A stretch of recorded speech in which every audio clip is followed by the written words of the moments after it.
तो हम डिस्कस कर रहे थे इंस्ट्रक्शन टाइप्स। तो जिसमें हमने देखा था कि we have 3 types of instructions, namely first one data transfer instructions, second the data manipulation instructions.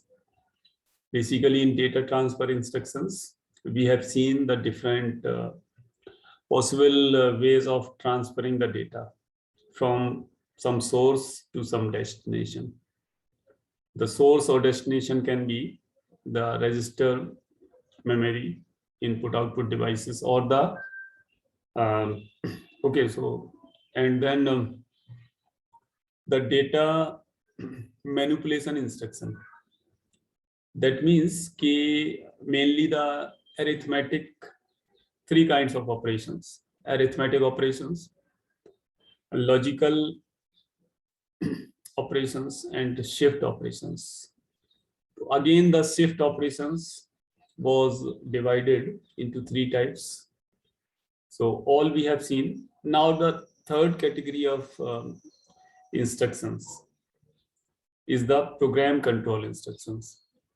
तो इन दिस लेक्चर हम जो है प्रोग्राम कंट्रोल इंस्ट्रक्शंस के बारे में पढ़ेंगे.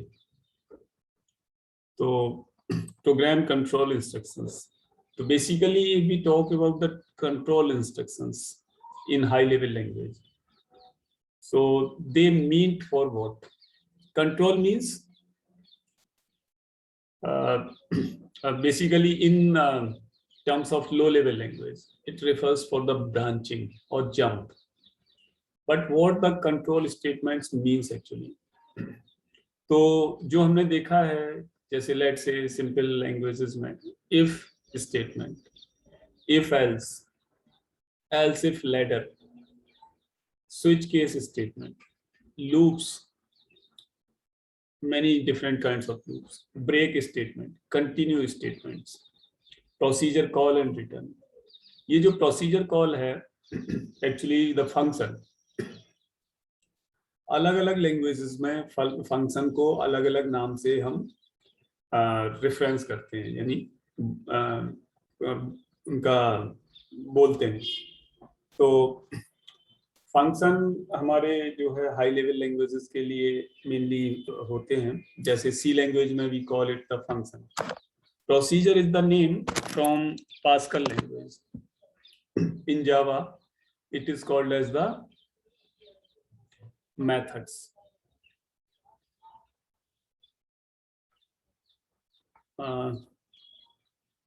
Wait for some time, for a while.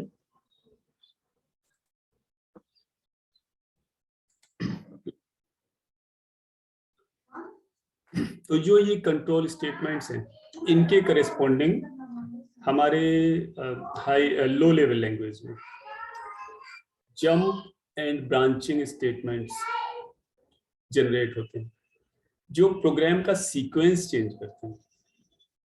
जैसे लूप्स में भी यही है कि हमारा जैसे लूप्स सपोज करो 20 स्टेटमेंट, तो सीक्वेंशियली चल रहा है loop, starting from instruction 1 to last instruction. तो लास्ट इंस्ट्रक्शन के बाद अब ये लूप के बाहर नहीं जाएगा control.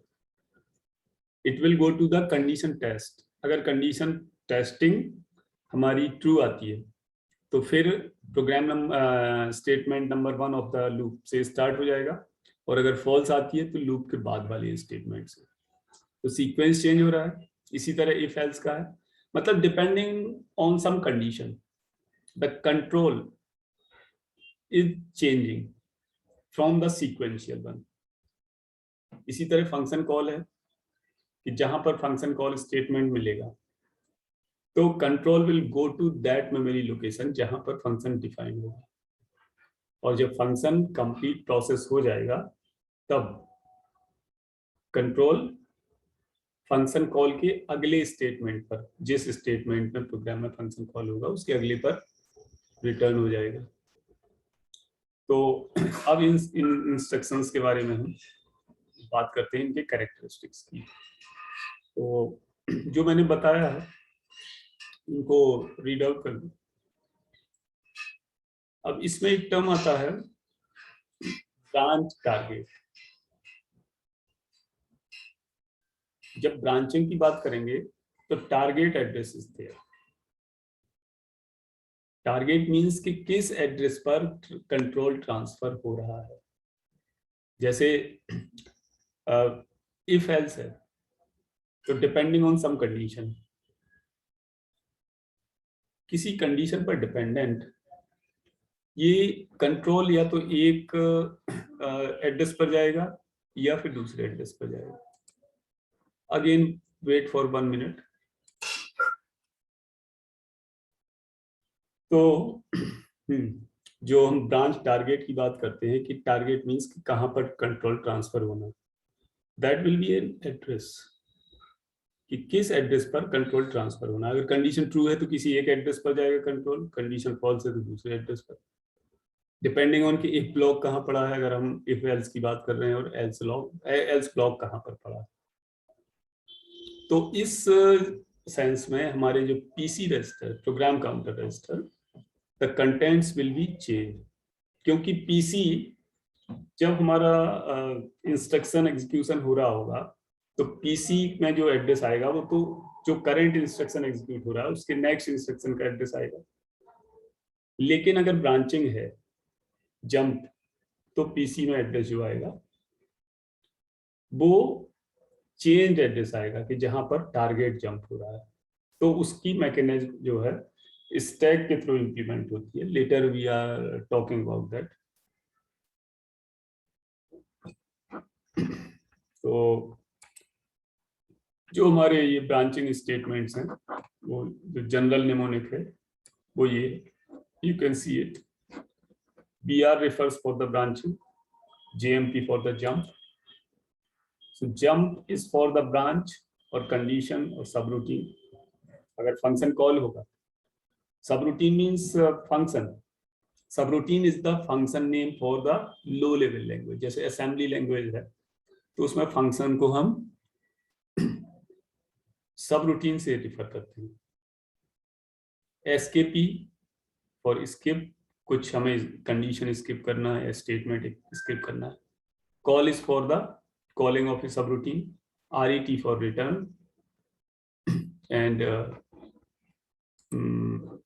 CMP for compare, comparison, TST for testing condition, HLT halt, wait and no operation, NOP। जैसे हाई लेवल लैंग्वेज सी में हम सेमीकोलन पुट कर देते हैं तो दैट बिकम्स एन स्टेटमेंट, लेकिन कोई ऑपरेशन परफॉर्म नहीं होता। तो अगर हमने कोई सेमीकोलन सी लैंग्वेज में परफॉर्म किया है तो हो सकता है कि वो लो लेवल में एनओपी ऑपरेशन में कन्वर्ट हो जाए। तो read out all the instructions properly और take 1 minute to read out all these instructions.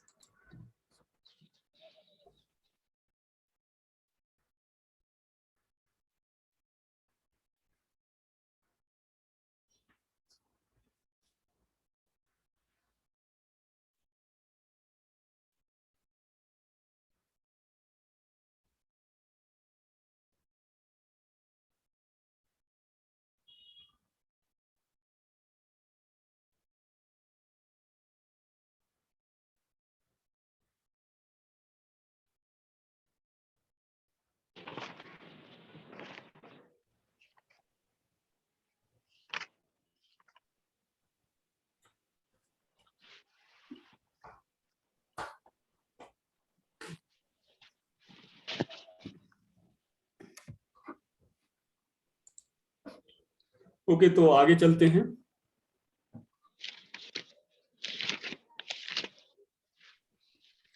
अब हम फोर्ट्रॉन लैंग्वेज में एक लूप को समझते हैं, चाहे तो इसको सी लैंग्वेज के टर्म्स में भी समझ सकते हैं। तो this is a loop in Fortran. तो do 10 1 to 5, 10 continue. 10 is the level, जैसे हम बोलते हैं go to statement in high level language, this like that, it is a part of the loop.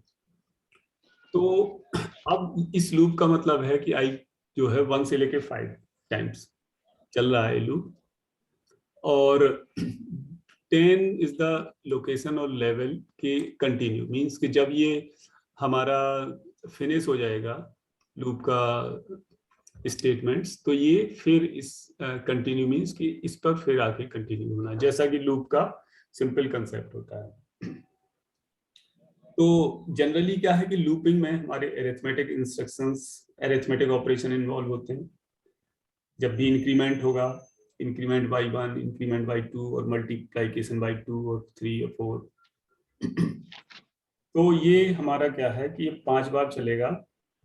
और ये ब्रांच, अब यहाँ पे देखो कि जब ये लास्ट में आ गया लूप स्टेटमेंट की, तो अब इस कंटिन्यू के आगे नहीं जा रहा है, जबकि लूप पे फिर वापस आना है, जो कि किसी भी लूप का सिंटैक्स होता है। तो अब हम ये देखेंगे कि कुछ इंस्ट्रक्शंस जनरेट कैसे होते हैं।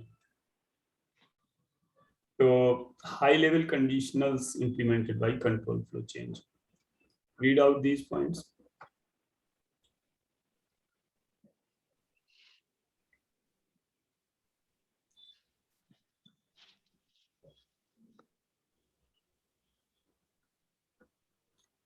तो जो हमारी अरिथमेटिक ऑपरेशंस हैं, जो कंडीशंस हैं, they are evaluated as the testing condition. जैसे हमने लिखा i less than 5, less than equal to 5, तो ये बेसिकली क्या है, लॉजिकल ऑपरेशन है। और अगर इंक्रीमेंट हो रहा है i equal to i plus 1, this is an arithmetic operation. तो complete control statements may involve the comparisons, testing conditions, that means the implementation of logical operation, and incrementation, decrementation, multiplication as the arithmetic operations. तो हम कोई छोटा सा example लेते हैं, जैसे suppose ये है हमारा कंडीशन, कोई हमने लिखा है हाई लेवल में कि if n double equals to 5, x equals to 7। Meaning ये है कि अगर n की वैल्यू 5 है, इक्वल है 5 की, तो x 7 असाइन हो जाएगा। और अगर कंडीशन फॉल्स है तो स्टेटमेंट इससे x इक्वल्स टू 7 के आगे कंट्रोल चला जाएगा, ये एग्जीक्यूट नहीं होगा, x में 7 असाइन नहीं होगा। तो ये करेस्पॉन्डिंग असेंबली लैंग्वेज इंस्ट्रक्शन ये है हमारे किसी आर्किटेक्चर में, किसी जनरल प्रोसेसर में। तो इससे बेटर हम इंटेल 8085 माइक्रोप्रोसेसर की अगर बात करें, तो इन दोनों सेम इंस्ट्रक्शन के लिए हमारे क्या स्टेटमेंट जनरेट होंगे वो हम यहाँ देख सकते हैं। This is like this. पहला स्टेटमेंट है MBI #5। अब वापस आते हैं, ये देखो n को 5 से कंपेयर करना है। दैट मीन्स क्या है, ये दोनों वैल्यू हैं, ये 2 रजिस्टर में लानी पड़ेंगी, फिर CMP ऑपरेशन दोनों रजिस्टर के बीच परफॉर्म करना पड़ेगा। तो कंपेयर करेंगे, अगर कंपैरिजन में कंडीशन हमारी ट्रू है या फॉल्स है। ट्रू है तो x में 7 असाइन कर देंगे, मतलब वैल्यू 7 जो है memory location corresponding to 7 put कर देंगे। अगर फॉल्स है तो जो x इक्वल टू 7 के बाद स्टेटमेंट है उस पर जंप हो जाएंगे। तो ये देखो MBI #5 means move immediate. MBI का मतलब होता है move immediate, move immediate means copying some value to accumulator register. MBI means this. So #5 means direct value, copying the value directly 5 to move immediate. और फिर जो n है value, this means putting the value from memory location n to register R1. memory location n से register R1 में value copy करना है। तो accumulator में क्या हो गया, 5 हो गया और R1 में n हो गया। अब हम कंपेयर करते हैं, हमने लिखा CMP R1, this means compare the values of R1 and accumulator AC। ठीक है, compare the value of R1 and AC, register की वैल्यू को कंपेयर करना है। तो कंपैरिजन के बाद देखेंगे, मतलब these instructions are generated by the compiler, okay? Corresponding to that if statement. इसमें 2 लाइन है, लेकिन ये 2 लाइन हमारी जो कन्वर्ट हो रही हैं वो एक तरह से 6 स्टेटमेंट में कन्वर्ट हो रही हैं। तो जब कंपैरिजन हो गया R1 का एक्यूमुलेटर से, तो jump if not equal, this means कि अगर इक्वल नहीं है तो इसको एक सेकंड, हाँ सो बताओ।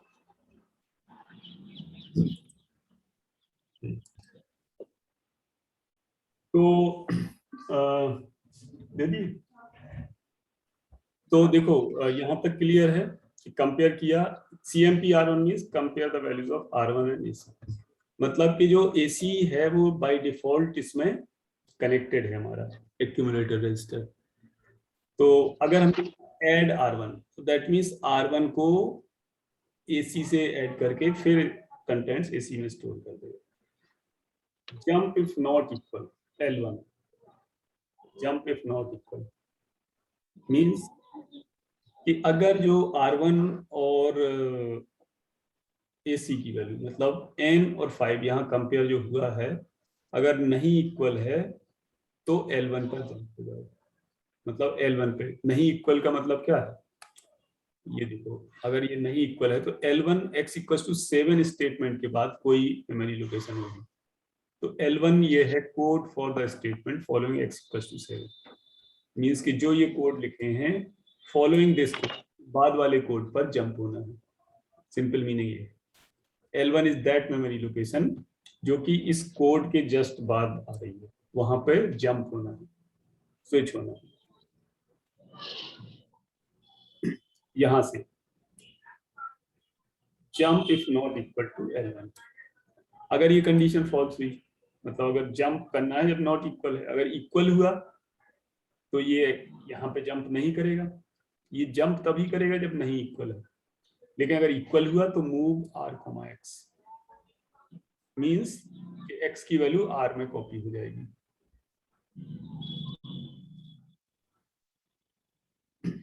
ठीक है,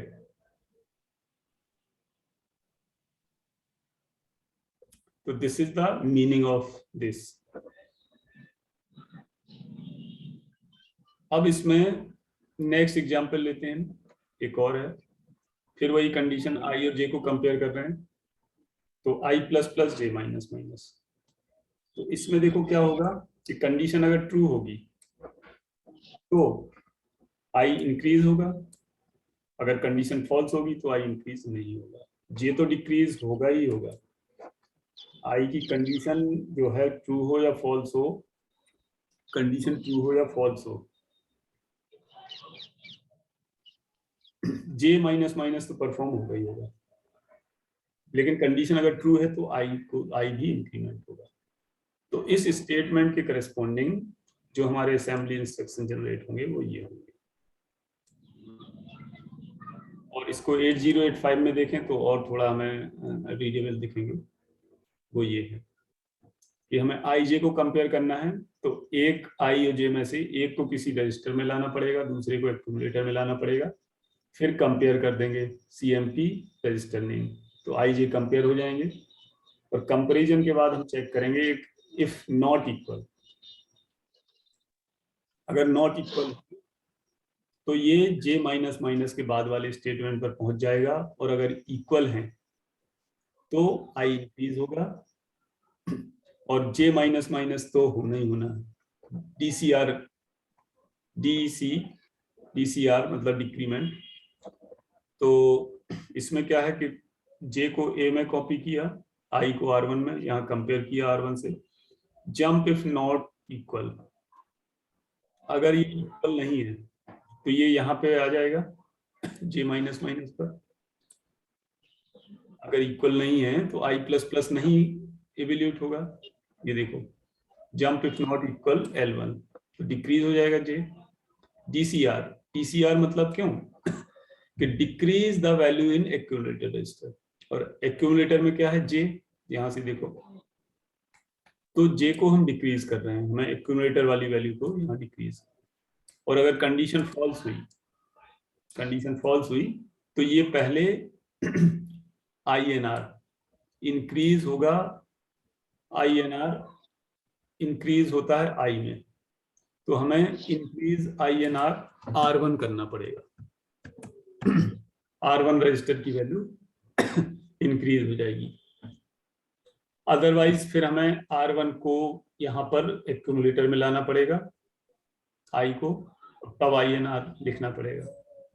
तो I इंक्रीज होने के बाद भी तो ये DCR एग्जीक्यूट होगा, लेकिन यहाँ पे कंडीशन देखो, कंडीशन अगर फॉल्स है मतलब ये इक्वल है, फॉल्स का मतलब इक्वल है। भाई हमने जो कंडीशन लिखी है जंप इफ नॉट इक्वल, तो नॉट इक्वल के केस में ये यहाँ पर आएगा। लेकिन अगर ये इक्वल हुए तो पहले इंक्रीज होगा R1 फिर यहाँ आएगा। तीसरा और एक एग्जाम्पल है, इसको तुम अपने आप ट्राई कर सकते हो, इसी तरह का है, और इसका जो सॉल्यूशन है वो मैं यहाँ लिख दे रहा हूँ। ये तो किसी और असेंबली लैंग्वेज में है, पहले ये नोट कर लो क्या स्टेटमेंट है। If I equals to J तो I को इंक्रीज करना है, एल्स J को डिक्रीज करके J में I करके J में स्टोर करना है। नोट इट डाउन और either take the screenshot of this, then try this. ये तो किसी हमारी MIPS आर्किटेक्चर में लिखे हुए हैं, इनको हमने 8085 में इस तरह लिखा। तो पहले क्या है, अपने आप इनको ट्राई करो, फिर इनको अगर नहीं होता है तो यहाँ से सॉल्यूशन देखना इसमें जो लिखा है, और फिर सॉल्यूशन देख के फिर इसको कंपेयर करना। उसके बाद भी अगर नहीं क्लियर होता है तो नेक्स्ट लेक्चर में तुम इसको पूछ सकते हो। अब आते हैं कॉल एंड रिटर्न इंस्ट्रक्शन।